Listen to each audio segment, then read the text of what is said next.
I think it's fair to say that the strength of the market mostly came from policy announcement and central banks, right? So there was this massive financial repression put in place by the Fed, by the ECB, which somewhat forced investors to look for alternatives to bonds within the equity market. But for most of the second quarter, the strength of the market was only contained to the quality growth, basically the bond proxy part of the equity market. What we saw in June was a bit of rotation towards the more risky part of the market. We saw banks, commodities, basically the value sector starting to outperform, partly because the data started to improve as well at the end of Q2. So towards Q3, we think we need to see more improvement on the macro front rather than further support from central banks for investors to somewhat give up on their very cautious view and chase equities. So I do think the market performance is going to be much more aligned with the improvement in activity that we will see hopefully in Q3. And within the market, you should see further rotation towards the sector of the stock which should benefit from the activity improvement have not yet fully catch up with the rest of the market. Emmanuel, just looking at your climbing the wall of worry commentary as well, lack of participation in the rally provides some cushion to equities and could give further legs to the rally. What type of investor hasn't been enjoying this rally? I mean, a lot of people have been talking, as indeed you have in your copy, about the Robin Hood community, so to speak. But are you saying that at some stage that the bigger investors who have been on the sidelines, they need to get involved in this rally?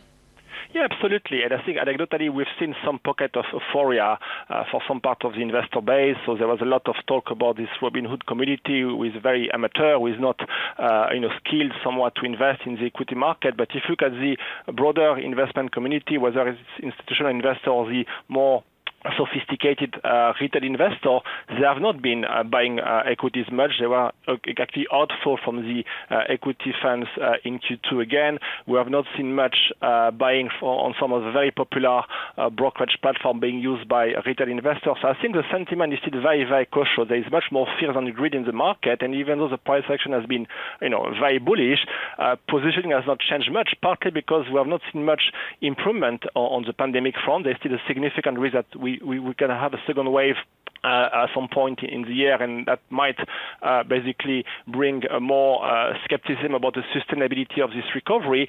And at the same time, I think this financial repression, which has been pushed by central banks, is rising, is inflating equity valuation, but is still not convincing investors they have to join the equity market. So I think it's very simply about the activity, the earnings part of the story that has to be improving for the bears to capitulate. And as we climb the wall of worry, as I said in my report last week, we do think that more and more investors will have to compromise and will have to look for diversification in their portfolio, because one of the big risks that we identified is that we think positioning is actually very polarized across asset classes with significant exposure to risk-free assets, whether it's bonds or cash, and within the equity market towards the kind of safe part of the market. So basically, everybody is in the safe part of the investment world, and we think there should be a case for